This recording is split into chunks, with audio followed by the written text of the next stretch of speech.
Hi everyone, today we're going to walk through a post-harvest inventory process in Canix. Before we get started, there's a few important terms to know within Canix. The first is an item name. This is a friendly name that's going to go on the material that you have on hand at every point in the post-harvest process where you track the inventory weight or quantity.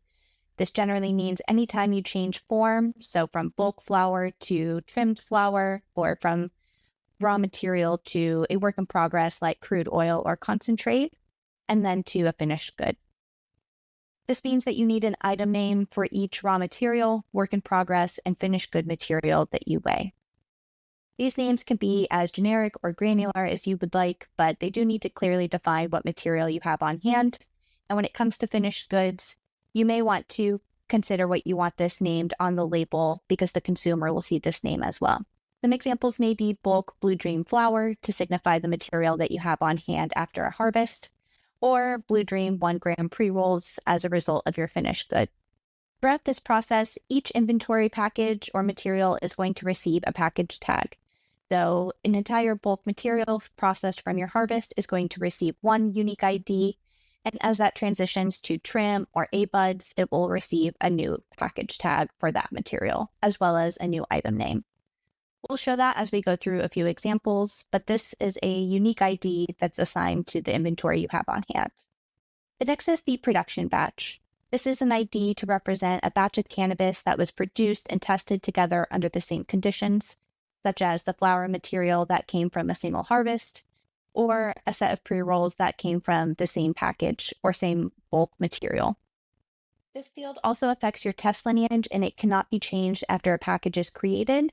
So make sure that as you're entering this particular naming convention, that it's standardized and makes sense for what you need and does not change before you move on to the next test result. Often this includes the strain name and the production date, or an abbreviation of the strain, the product created, and the production date. Also, in the field that you will be seeing in Canix is the lot ID. And this is an editable optional field similar to the production batch, but it does not affect your test lineage. So this is a free form field that you can really enter anything into, but often this is used on your plants, harvests, and packages to track batches of inventory from your seed to final sale. Now that we understand a few of these terms, let's get started with our post-harvest material. We're going to start our example here with post-harvest dried flour. As this material is captured from our harvest, it's going to receive its unique ID and item name. At this point, this is our first package, so we're going to give it tag number 1, and we're going to name it something clear like Blue Dream bulk flour.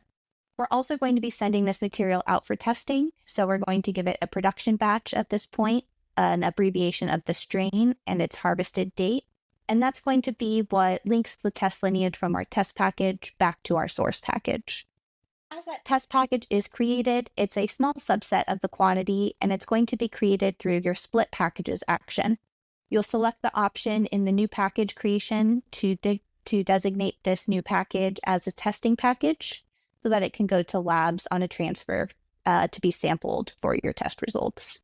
This is going to keep the same item name as its parent, as well as the same production batch, so that those test results can go back to the parent package.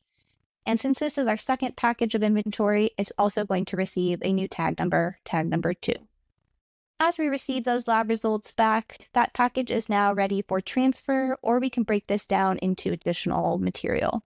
If we decide to transfer that out, that bulk flour could go to a processor or one of our other licenses to be processed into work in progress or finished good materials. For anything that we don't transfer out, we have a few options to process this. In this case, we're going to make different packages of sorted flour, where we'll start with our trim. We'll also receive A-buds and B-buds from this harvest. For each of these packages, they're each going to receive their own individual tag number, and also going to be given a new item name. So for our first package, this is going to receive tag number 3, and it's going to be given the item name of bulk Blue Dream trim. In order to continue the test results from our parent package number 1, we're going to also keep the same production batch assigned to this material. This means also that any source harvest information or any other lineage that came from our parent package, package number 1, will also transfer to these new packages. I'm going to continue that process to create a package of A buds where it will also receive a new tag number and be given the item name of bulk Blue Dream A buds, as well as our B buds, which will also get a new tag number and a new item name.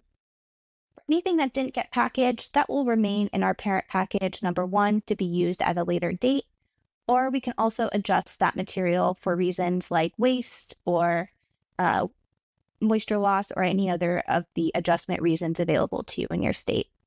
When processing these adjustments, this waste or moisture loss will need the adjustment reason, which will be given a list of reasons from your state. They often include things like unusable material, theft, or moisture loss. You'll also need to give a note for some of the reasons that are selected. If those reasons require a note, this is just to provide additional information as to why the adjustment took place. But if it's not required, then you have this as an optional field to provide more details in your tracking and reporting. You'll also enter the adjusted quantity, whether you enter the new quantity of the package that's being adjusted or the quantity for the adjustment that's being taken out of the package. Whichever weight that you have on hand, that will calculate the new weight upon submission of the package that you've selected for adjustment. Going back to the 3 packages that we created of sorted flour, we're now going to turn these into finished goods. So starting with our trim, we're going to turn this into a package of bulk pre-rolls. So within our finished good package here, we created 4,500 1-gram pre-rolls. And these finished goods are going to be retested as a finished good product, which means that they'll also be given a new production batch number. In this case, I did an abbreviation of Blue Dream and the pre-roll product, PR, and the date that it was produced.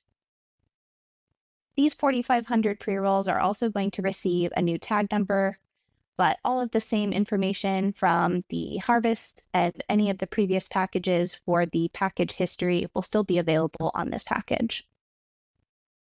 As this is being tested, we'll break off a small quantity to go to the lab for testing, and that will also receive a new tag number 9, but keep the same production batch in order to receive those test results back to the parent.